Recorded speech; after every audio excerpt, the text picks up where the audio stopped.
Cudi itu yang terjadi kan sebenarnya provokasi media aja. Nah, saya setuju. Saya Cudi itu kakak saya. Nah, disitulah ketemu sang pujaan hati. Udah. Oh, tidak, belum. Ini cuma mahal dulu ini. Laki-laki basangan. Basangan memang. Emang kita sedang nyindir orang apa? Nggak boleh. Nggak boleh nyindir lah. Kalau politiknya Pak Ahmad Ali dan Abdul Karim Al-Jufri itu tidak boleh bawa perasaan. Ya, riang gembira. Tapi wajib baper. Ya. Apa itu baper? Bawa persatuan.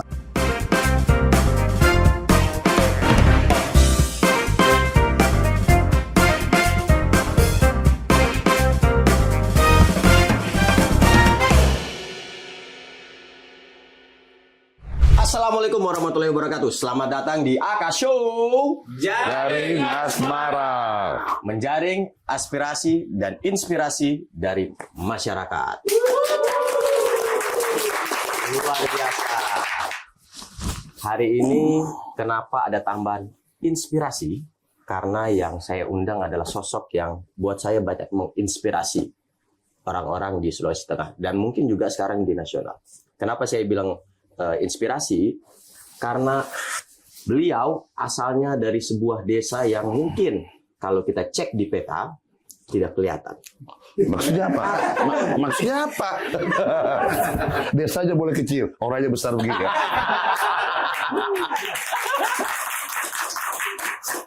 Ini kalau tidak briefing ya begini. Harusnya kan sesi ini saya bicara sendiri dulu. Coba jawab bintang tamu. Aduh. Jadi dari sebuah desa yang kecil, anak kampung. Kalau di Jakarta ada Sidul, anak Betawi, ini ada kakak Ahmad Ali Putra Wosu Morowali. Assalamualaikum Kak. Waalaikumsalam. Apa kabar? Alhamdulillah. Kamu serius betul mukanya. Terus emang berbahaya apa? Santai. Kak, Ya. bagaimana masa kecilnya waktu di Wosu dulu, Kak? Masa kecil itu terindah sih. Terindah menurut saya. Karena ya tapi menurut orang saya nggak bahagia. Kenapa tidak bahagia, Kak? Ya, karena saya tiap hari jualan es. Jualan Iya, jadi di termos itu, Kak? iya, jadi saya Sama, saya jualan. iya, berarti kita sama dong. Kalau gitu. Jadi saya itu setiap hari, setiap pulang sekolah, SD kelas 3, kelas 4, itu belum bisa makan siang. Kalau tidak mutar kampung, Wosu, itu dengan nenteng es dulu. Es mambo, gitu seperti itu kan. Nah, Ini itu agak mengandung bawang ya. iya.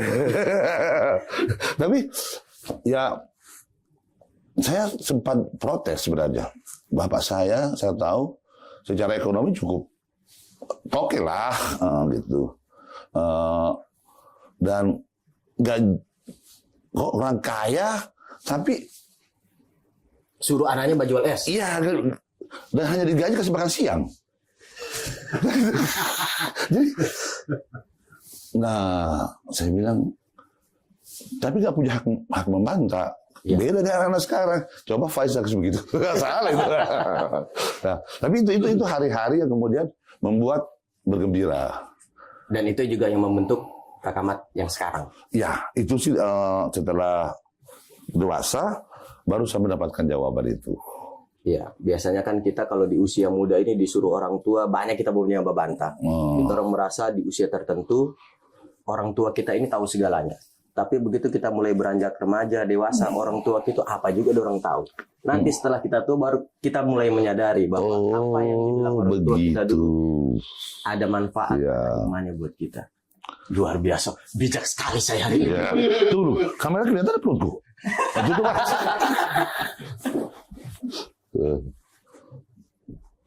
SD itu pindah-pindah tidak Kak? Tidak. Atau hanya di Wosu? Saya di Wosu karena bapak saya kan stay-nya di Wosu, pedagang. Pedagang di Wosu. Jadi saya sampai menamatkan SD di Wosu. SMP? SMP saya di ibu kota kecamatan. Ibu kota kecamatan. Saya kira pindah kemana? Jadi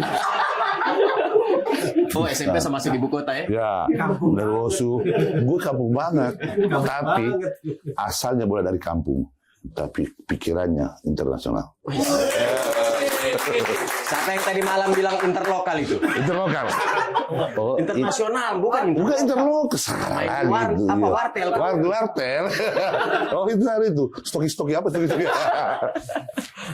SMP baru pindah ke Ibu kota, Apa ibu kota? di Bungku. Oh, Bungku Tengah. Waktu itu kan zaman itu kabupaten masih 4 kalau salah ya, Kabupaten Poso, terus kemudian Banggai, Toli-Toli, Donggala. Nah, sehingga 48 desa di sana di Poso. Di Poso. Dan beberapa kecamatan. Sehingga itu yang kemudian Wosu menjadi bagian daripada ibu kota. Wosu menjadi bagian daripada kecamatan Bungku Tengah. Siap. Saya nanti sudah selesai kuliah, barulah kampung saya bisa jadi ibu kota kecamatan. Wah. Terus pelajaran geografi. Ayoi. Anak pintar, saya heran. Hafal sekali beliau. Anak pintar. Tapi bagusnya SD-nya tidak pindah-pindah. Kalau saya SD, Emang kamu pindah-pindah kemana? saya SD 5 sekolah, Kak. Oke. Mulai dari Tapi memang dari Palu memang. di Tumpaan, Kak. Minahasa Selatan. Minahasa Selatan. SD Impres di Tumpaan, kemudian pindah lagi SD Impres di Tondano, kemudian pindah lagi di Islamia 1 Ternate, pindah lagi Islamia. Pancasila ente gaul. Terakhir lulusnya di SD Al-Herat. Al-Herat. Oke juga SMP Al-Herat. SD. Itu SD itu. Iya, SD 5 kali, SMP sudah lulus Al-Herat. SD SMP lulus di Al-Herat. Oh, saya kira SD 5 kali, SMP langsung lulus. Karena sudah terlalu banyak pindah, terlalu banyak sekolah, langsung di repot. Langsung di pindah. SMP di Bungku. SMA di mana, Kak? Di Bungku juga. Oh, di Bungku juga. Nah, itu Tapi proses. saya dengar kan Kakak sempat di Poso juga. Di proses setelah selesai kuliah, kuliah. Iya. Bagaimana mau jadi bajingan kalau gua masih SMA sana? Sudah lebih maju dari kecamatan. Modern. You know, modern. E-nya dikasih hilang, yang ren itu R-nya hilang. Kalau English harus begitu. English. You know English? Bisa bahasa Inggris. Jabatan lu kita. Jabatan lu kita.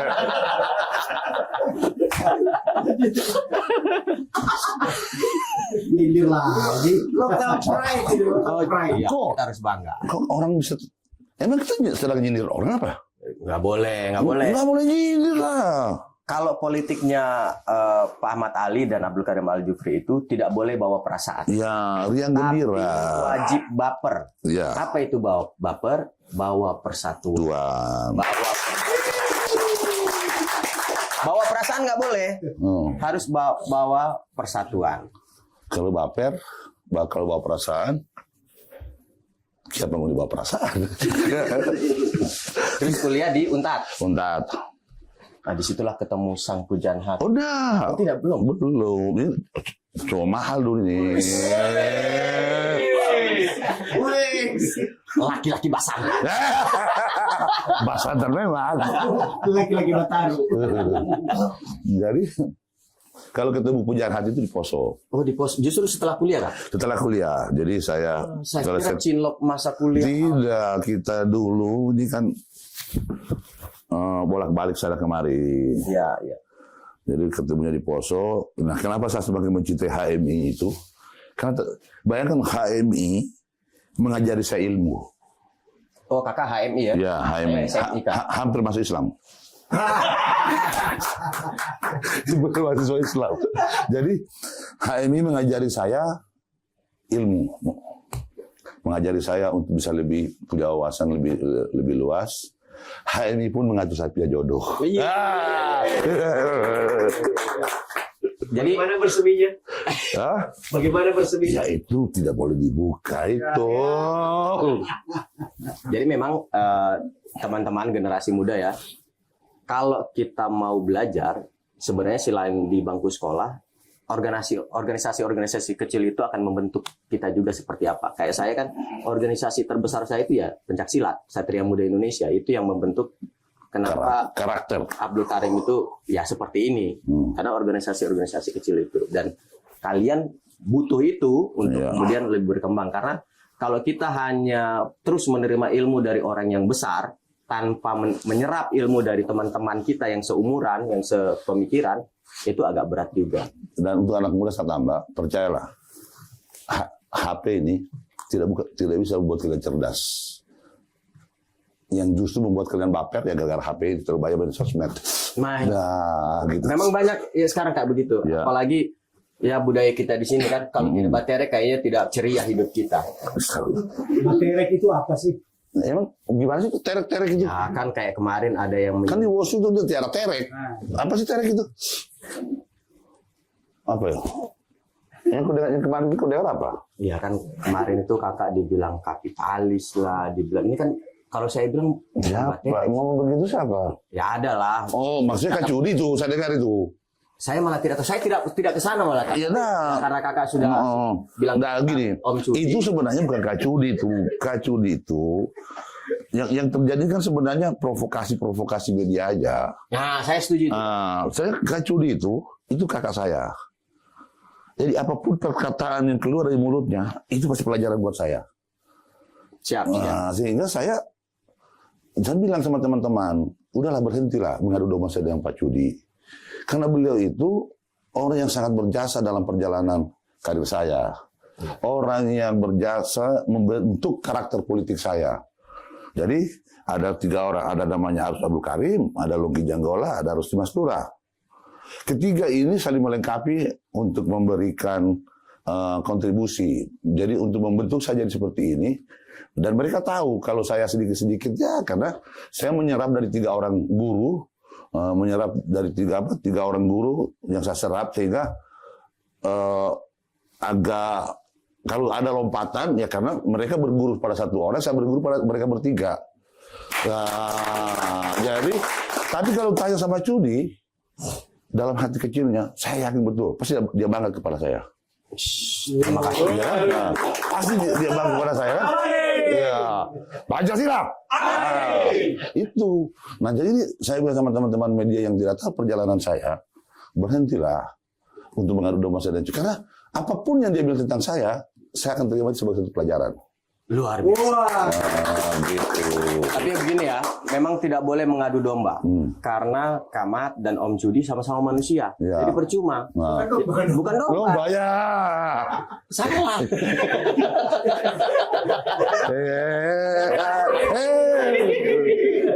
Kamat, saya mau balik ke yang tadi. Nah. Kan Kamat bilang laki-laki mahal. Menurut Kamat apa itu laki-laki mahal? Integritas, Integritas. tidak murahan, harga diri. Murah. Ya, Oke. ingat itu ya, yang masih muda, apalagi Dandi yang belum punya. Jangan penjilat. Kalau sampai perempuan itu mahal. Tapi suka menolong.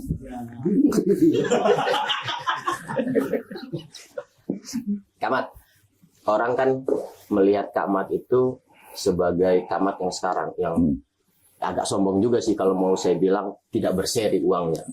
Tapi rata-rata orang melihat Kamat yang sekarang yang kayaknya sudah bahagia. Mungkin kalau saya kan meyakini bahwa tidak ada orang yang tiba-tiba langsung kaya raya, ya, kecuali anak-anak sultan yang di ujung sana itu ya. Pasti Kamat punya cerita jatuh bangun. Bahkan saya pernah dengar Kamat punya utang banyak sampai ditelepon orang tua untuk sudahlah pulang ke sini nanti dibayarkan. Itu bagaimana? Jadi gini, kalau ya memang banyak dalam perjalanan saya, banyak orang yang menyertai saya. Terus kemudian tiba-tiba mereka punya ekspektasi lebih karena melihat Ahmad Ali yang sudah ada di puncak hari ini. Siap. Nah, saya melalui proses yang sangat-sangat panjang. Saya tidak ujuk-ujuk langsung ada di level ini. Ya. Karena saya ya seperti Aka bilang tadi bahwa mengalami proses jatuh bangun, terutama itu di Poso. Jadi ketika saya selesai kuliah, orang tua kemudian meminta saya untuk jangan jadi dosen. Karena waktu itu saya ada keinginan menjadi dosen. Terus ya saya sejujurnya menjadi pengusaha itu saya tidak bisa nikmati. Kenapa, Kak? Kan banyak uang, Kak. Ya, uang itu kan hanya alat untuk membangun sosial. Jadi uang itu bukan tujuan hidup bagi saya ya. Sehingga saya dianggap, sebenarnya saya nggak punya uang banyak. Dianggap saya tidak punya uang tidak berseri. Bukan itu poinnya sebenarnya. Karena cara pandang saya uang itu bukan tujuan. Siap. Uang itu tidak segala-galanya. Uang itu hanya alat untuk membuat dirimu itu berguna untuk orang lain. Jadi kalau itu tujuanmu, maka ketika ada orang bersusah, ada orang membutuhkan, uang itulah yang kita gunakan untuk. Jadi saya tidak bisa selamanya membantu orang dengan tenaga saya. Kadang ada orang yang harus dibayarkan rumah sakitnya, ada orang yang harus sekolah dibayarkan sekolahnya. Nah, jiwa sosial itu mungkin kemudian orang melihat Ahmad Ali sebagai orang kaya. Ya, tapi kita aminkan saja, siapa tahu memang Allah menghendaki itu nanti kan. Amin. Gitu kan. Nah, itu poinnya sebenarnya. Nah, bahwa orang kemudian di luar sana banyak yang kecewa Ahmad Ali sombong karena memang ekspektasi mereka Terhadap Kakak. Jadi ketika harapannya gak terpenuhi, terus kemudian mulai ya itu hak mereka. Tapi Aka percaya nggak? Saya tidak pernah bermasalah dengan orang. Orang yang bermasalah sama saya. Agak beda-beda tipis ya. Tapi memang maknanya berbeda. Jadi begini, kalau saya, Kak, membagi orang itu dua ya. Orang yang pertama orang yang banyak uangnya, yang kedua orang yang kaya. Kalau saya menilai Kamat dari kacamata saya ya, selama beberapa bulan ini kita bersama, Kamat itu orang yang banyak uang dan kaya. Kenapa saya sebut begitu? Karena buat saya kaya itu bukan seberapa banyak uang yang ada di rekeningmu, tapi seberapa sering kau bisa berbagi dengan orang lain. Dan itu yang saya lihat dari Kamat. Ada yang butuh bantuan ini, ya Kamat bagi. Itu tanda orang kaya, Kak. Iya, karena selalu begini. Saya meyakini betul kata bijak bahwa Allah itu tidak akan pernah menyuruh orang atau menggerakkan orang untuk datang kepada saya atau memperdengarkan permasalahan yang sedang dihadapi kalau Allah tidak sedang mengirim pesan kepada saya. Kalau Allah tidak melihat saya bahwa saya bisa membantu dia. Nah, jadi ketika kita duduk, ada Cucal nih, macam Cucal sekarang ini gebuk. Kamera. Nah, coba, lihat perutnya, gitu kan. Nah, jadi ketika Allah mempertemukan saya dan dia, terus saya melihat sama dia, saya bilang, ini tidak kebetulan. Allah itu mempertemukan saya dengan Cucal, pasti ada maknanya. Apa hikmahnya? Ya saya, karena tidak pernah memanfaatkan orang, saya selalu melihat apa yang saya bisa kontribusikan supaya Cucal lebih baik daripada hari ini. Cucal sudah gede, apa masih perlu bantuan? Ya, enggak, maksudnya kalau dia begini terus, nanti stroke dia nih. Ya minimal kalau ada Cucal Kakak jadi kelihatan kurus. Ya itu manfaatnya sama saya. Ya. Nah, supaya saya tidak manfaatkan dia begitu terus, dia harus turun, harus kurus. Buat kesehatannya. Buat dia sehat. Sampai motivasi dia untuk kurus. Kalau nanti kau tidak kurus, kau stroke. Kalau kau stroke, nanti istrimu tidak urus kau. Saya juga bilang sama dia, kalau ada apa-apa sama kau, setengah mati kita pakai derek gitu. Ini menginspirasi juga nih, menginspirasi anak muda. Jangan ikut dia. Pola ini kenapa? Harus bertanya, kenapa dia begini? Pola hidup. Memang dari kita orang kecil, Kak, sudah besar dia. Memang nakalnya dari dulu. Malah sih dari dulu ternyata kayak itu. Bahkan dulu kan sama-sama latihan silat, Kak. Jadi kita mau ajak dia bertanding di kelas bebas, Kak. Oh itu unlimited itu. Di kelas bebas overweight. Akhirnya tidak bisa bertanding. Padahal sudah latihannya bagus. Iya. Ini kalau dari pukul begitu aja dia. Ini agak-agak mengandung bawang. Orang kan lihat Kamat itu selalu ceria. Kayaknya tidak pernah punya masalah. Tapi saya yakin Kamat juga kan pernah mengalami hal-hal yang bikin ya sedih. Ya. Yang paling sedih menurut Kamat. Hal apa? Yang sedih. Ya, ketika ada orang susah, ada orang bermasalah, minta tolong kepada saya, dan saya bisa bantu dia. Ini bukan soal pribadi. Hmm. Karena bagi seorang pemimpin ketika ada yang mengadu terus kemudian tidak bisa dibantu, itu adalah hal yang paling menyedihkan, Ya, menyakitkan buat saya. menyakitkan. Artinya saya tidak bisa berguna Iya. untuk orang itu. Baik secara ekonomi, sosialnya. Itu yang membuat saya mungkin langsung tiba-tiba berubah mood saya. Iya. Tiba-tiba tadi akan bilang, udah nggak apa-apa kalau ada orang nelfon, terima. Saya takut tiba-tiba ada menelpon, terus tiba-tiba itu bisa berubah mood. Kalau bukan tambah. Karena begitu. Ya, karena saya ini kan mukanya sebenarnya keras. Hatinya bos. Hati Rinto. Kakak kalau dipanggil bos senang? Enggak. Enggak. Kenapa itu? Saya dipanggil bos itu identik dengan pengusaha. Ada satu peristiwa dulu kan di Jakarta, kita orang kampung nih. Iya, iya. Ya dulu masih tergolong pengusaha muda lah. Masih muda udah berusaha. Terus tiba-tiba ada satu institusi mengabari saya akan memberikan penghargaan terhadap pengusaha muda sukses. Itu usia berapa itu, Pak? 30-an ya, 20, hampir 30-an. Terus saya bilang, oh ini Anda salah. Saya ini bukan pengusaha. Bukan pengusaha yang sukses. Karena kalau pengusaha itu kan suka mengakumulasi modal. Mengumpulkan uang sebanyak-banyaknya ya, untuk disimpan di rekening. Iya, iya, iya. Kalau saya ini bukan pekerja sosial yang sukses. Pekerja sosial beda ya. Ya. Pekerja sosial yang sukses dan pengusaha yang sukses. Karena uang itu, berusaha itu hanya saya gunakan untuk mengakumulasi uang untuk bantu orang. Bukan untuk saya. Jadi, saya pernah ada satu peristiwa dulu, saya sarjana ekonomi. Tapi saya nggak pernah mencatat tentang keuangan. Ini aneh ini. Ya. Orang ekonomi tapi tidak mencatat. Ya, karena ternyata apa? Itu membuat kita untuk tidak ikhlas. Jadi, saya punya uang di rekening banyak 20 miliar.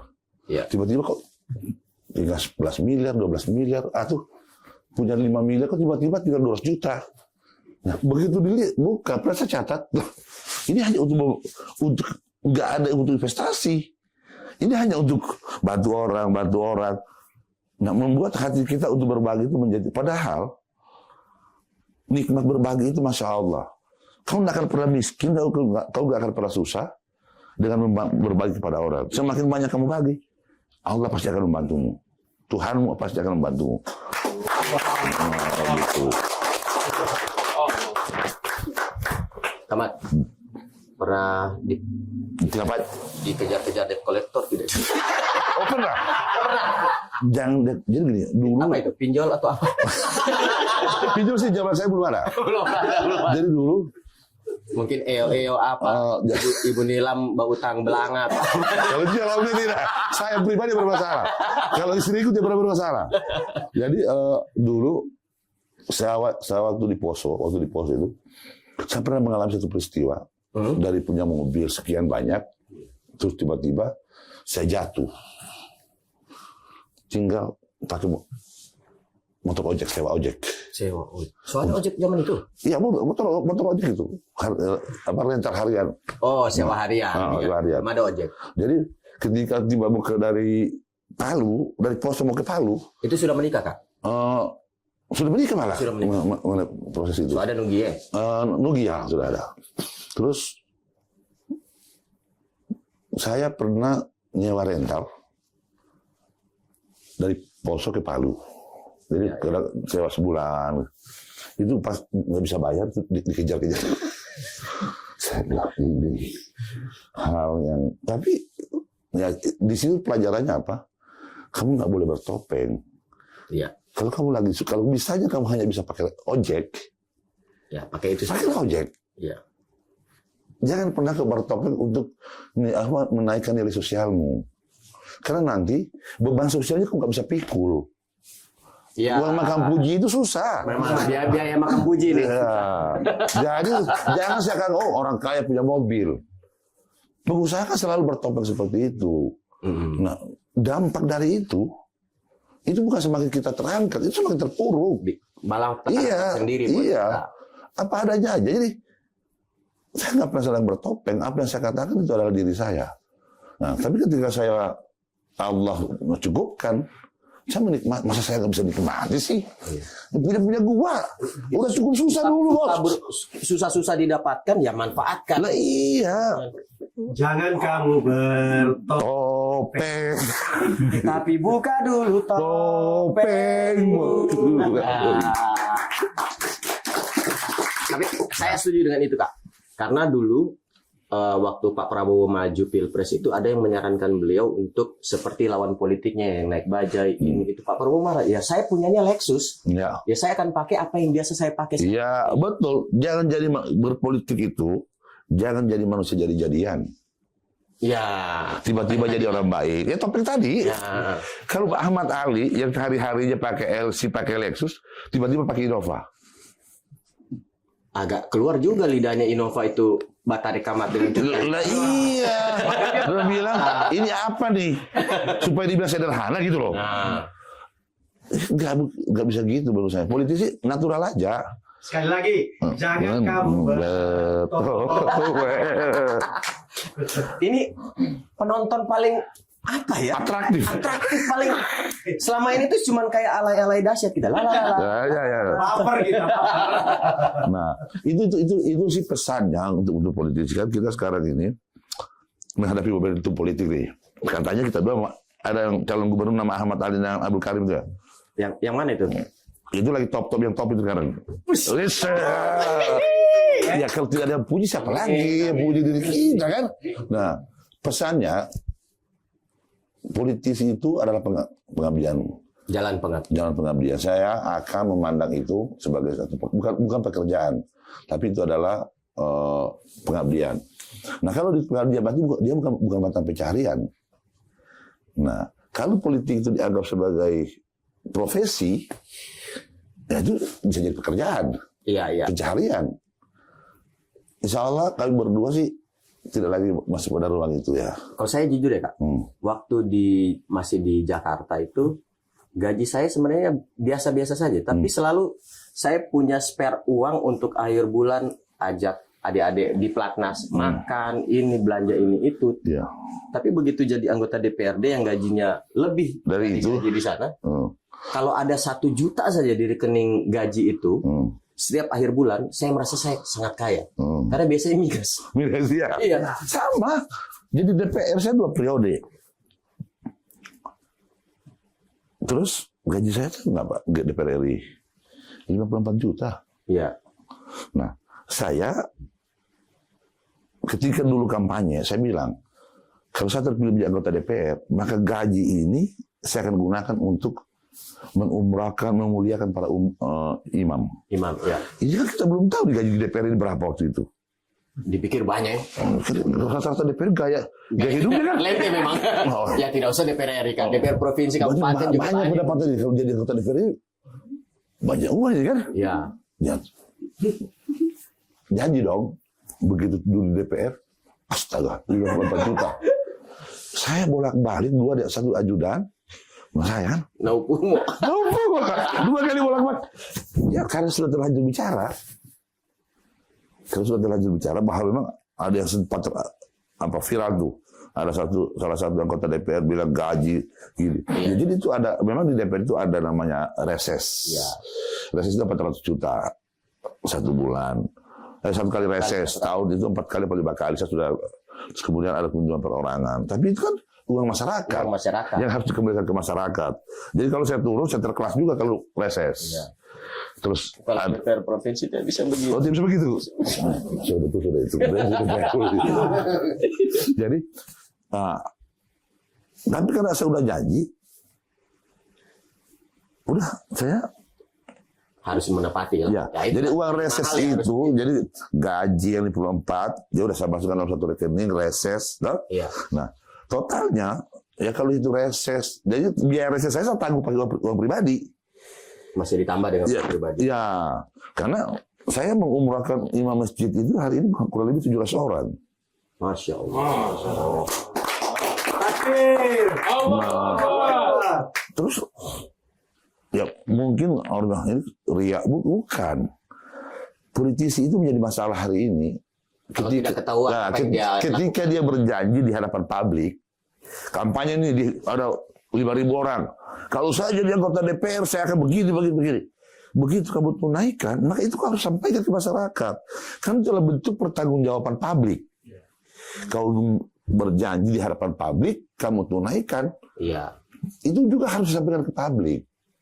Tapi alhamdulillah, Kecuali janji yang dalam hati. dalam hati, atau itu kan ya yang mungkin jangan orang yang tahu. Iya.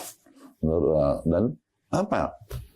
Sampai hari ini hampir tidak ada anggota DPR, imam masjid yang saya umrohkan yang saya kenal.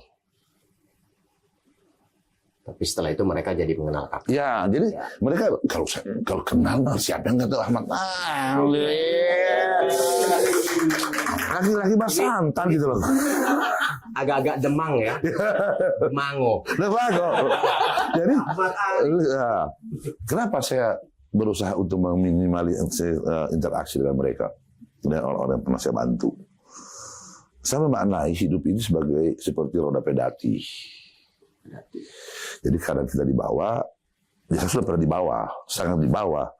Dan kemudian hari ini mulai di atas, walaupun tidak di atas sekali gitu. Allah angkat. Nah artinya apa? Artinya ya kita tidak tahu besok seperti apa. Khawatirnya kalau kemudian orang-orang yang pernah kita bantu itu interaksi dengan kita, padahal kita kan membantu mengumrohkan imam, mengharap ridha Allah Subhanahu Wa Taala. Terus tidak diminta-minta amit-amit. Allah menguji kita lagi dengan masalah banyak. Iya. Terus kemudian kita mengingat-ingat kita Orang yang pernah kita bantu. Terus terbetik di hati kita untuk Kenapa orang tidak bantu? meminta kan menjadi dua-dua, kita tidak dapat harapan, tidak terpenuhi, tidak dapat ridha Allah. Sakit hati iya, pahala hilang. Iya, gitu kan? Maka itu menjadi menjadi komitmen saya selama ini dalam perjalanan hidup saya. Banyak inspirasi kita dapat pagi ini. Jadi ente tidak menyesal toh dikasih bangun pagi-pagi? Bukan, salah kali. Dua-duanya kasih bangun kita ini.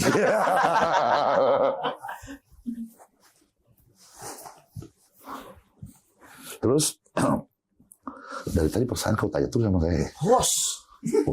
Gantian, minum dulu. Minum dulu. Ngopi dulu, inspirasi dulu. Jangan terlalu serius. Di mana-mana host bertanya. Ya. Boleh dong, saya ambil alih jadi host. Selamat datang di Ahmad Ali Show. Oh, ini akal. Salah lagi gua dong. Salah lagi. Ini akal show rupanya ini. Tuh, Kak, kau masih muda. Proses politik, kau sudah memilih politik, jangan pengabdian. Pastinya dengan sebuah lagi Sulawesi Tengah, AK full power di partainya. Laki-laki basantan dan berprestasi, pasti banyak orang yang kemudian melirik kamu sebagai salah satu kandidat. Kandidat apa ini, Kak? Calon wakil gubernur. Nah, terus sebelum kita bertemu, sebelum kita berpasangan, kamu juga pasti banyak dengar tentang Ahmad Ali. Saya yakin sedikit orang yang bilang. saya dengar minusnya, Kak. Ya, sedikit orang bilang saya ini orang baik. Dan karena di politik itu susah untuk kita mau mengatakan kelebihan orang. Pasti. Kenapa mau? Tak sadar enggak? Kita ini sama-sama minoritas. Iya. Bobohowan abut. Ya enggak? Tapi pikir ada resikonya itu. Ya pasti, Kak. Sebagai manusia, sebagai ya kalau Pak Prabowo bilang kan pejuang politik, pasti ketika kabar itu masuk, saya butuh pertimbangan juga. Ya. Nah, yang menguatkan saya pertama itu Habib Ali. Ya. Selain karena perintah Pak Prabowo ya. Ya. Saya pernah diisukan berpasangan dengan yang lain-lain, tapi Habib Ali bilang jangan. Ya. Tapi begitu dengan kakak, Habib Ali langsung bilang ambil. Kita butuh orang yang ketika dia bicara, dia tunaikan bicaranya. Ya. Manusia tidak ada yang sempurna. Semua orang ada sisi negatifnya. Tapi yang ini ketika dia menjanjikan sesuatu, itu betul-betul dia lakukan. Ya. Jadi kalau kau berpasangan sama dia, tidak akan rugi. Terima kasih kalau begitu. Ya. Karena memang saya dengan Aka ini, saudara, pemirsa saya sekalian. Jadi saya sama Aka saling mengetahui nama, mendengar nama sudah sering, apalagi saya juga orang tua saya, guru saya, kakaknya Aka Habib Ali. Salah satu orang yang sangat mempengaruhi saya, walaupun dia hampir pasti, hampir tidak pernah dia mengintervensi tentang diri saya, tapi saya tahu betul ada hal ketika dia berikan, dia menegur saya dengan cara dia, saya harus berhenti dengan apa yang sedang, katakan saya sedang berpolemik, Ya. tiba-tiba dia menelpon saya dengan memberikan sinyal atau kias, saya sudah paham. Nah, terus saya apa tadi ya? Jadi saya dengan Aka hanya saling mengenal lewat media seperti itu. Tidak pernah ketemu. Jadi ketika kemudian saya ingin maju, Ubarin, kan ada dua pilihan, mau tetap di Jakarta atau ke daerah. Ya. Istri saya bilang, Bapak harus kembali ke daerah. Karena memberi kemanfaatan untuk masyarakat. Saya bilang, kita harus berpisah lagi. Nah, tapi istri saya bilang, kalau Bapak maju, harus di Aka. Bagaimana cara saya belum pernah ketemu dia? Ya, belum. Nah, kebetulan ternyata anak manis sama ketua DPR provinsi. Diam-diam dia batin. Terus ya udah sibuklah di hari itu. Telepon Geril Ali Budi Paada, telepon Asiong dan lain-lain untuk konfirmasi. Ada yang tahu Asiong? Nah, Itu Sony Tandra. Itu juga itu, Boboho juga itu. Jadi kemudian saya juga menelpon ke berkoordinasi dengan DPP, kebetulan di DPP Gerindra sama saya hubungan bagus. Jadi ketemu sama dia tanggal berapa kita ketemu? 21. 21. Pas ulang tahun almarhum mama saya. Ya, 21 ketemunya di restoran. Makan, baru kenal. Yang cucal setengah mati itu tahu apa mau dimakan. Ya dia pusing di situ. Saya maju kita. Ya bismillah. Jadi pertemuannya begitu tidak formal. Ngopi, ketemu sama elit DPP, PKR, Gerindra. Besoknya Siapa lagi itu? Kan sudah ada tulisan di luar lagi tapping. Kurang ngajar memang di sini. Dia mah dia suka marah-marah, saya Ahmad aja kabur. Nah gitu, secepat itu harusnya prosesnya. Ya, memang saya dengan Kamat tidak menduga bahwa kita akan diberikan rekomendasi secepat itu. Pertemuan pertama itu. Iya, tadinya kita hanya mau saling mengenal dulu. Soan. Ya, Langsung. Dan sekarang merasa cocok. Biar rakyat yang menilai kami cocok tidak, apa yang kami tampilkan di panggung cocok tidak. Ya. Yang jelas selama ini saya merasa banyak mendapat ilmu tanpa digurui sama sekali. Nah, tapi kalau saya ditekan sama dia. Kak, tidak usah gitu. Ahmad kok bisa ditekan? Ya, artinya bahwa Ahmad Ali ini sebenarnya penyayang. Jadi ketika ada orang berikan saran, dia sebagai adik, wakil lagi. Terus, Kak, jangan begitu. Saya langsung berusaha merubah hal yang kan saya nggak bisa menilai diri saya. Tidak mungkin ada orang lain lebih jujur daripada dia dalam konteks politik. Karena saya pasangan. Kakak Mat Roman. Iya. Iya nggak? Ya. Ini kalau kita terus sampai besok ini ke bandara. Oh, iya. Jadi teman-teman sekalian, sebelum kita tutup Kak, ada harapan tidak buat adik-adik kita, anak-anaknya Kakak di Sulawesi Tengah, para pemuda yang sebenarnya kan hari ini apa yang kita perjuangkan hari ini bukan buat kita lagi, tapi buat mereka-mereka ke depan. Kita kan boleh kalau dibilang Pak Prabowo itu generasi jembatan. Kita yang akan dilewati nanti oleh ya kayak umuran Dandi ini, umuran Oji. Mereka yang akan menikmati ke depan apa yang kita lakukan. Oke. Gini, bahwa politik itu hal yang tidak bisa dihindari di Republik ini. Karena negara sudah memutuskan proses demokrasi itu kita tempuh lewat jalur politik. Ya. Nah, sehingga masa depan bangsa ini ditentukan oleh politik, gladiator politik. Nah, kalau kita mau ingin negeri ini baik, maka ada anak-anak muda sendiri yang menentukan masa depan kalian. Cari orang, cari pemimpin, di tangan kalian kemudian menentukan arah Sulawesi Tengah. Arah Sulawesi Tengah akan hitam, akan putih, akan abu-abu, ada sama kalian. Masa depan kalian akan abu-abu, akan hitam, tergantung pilihan kalian. Jadi, cari orang, cari pemimpin yang menurut kalian itu bisa berubah Sulawesi Tengah. Kalau berubah Sulawesi Tengah adalah berubah masa depan kalian. Salah memilih, Salah masa depan. Allah, salah juga ke depannya. Ya, Ya. itu kira-kira.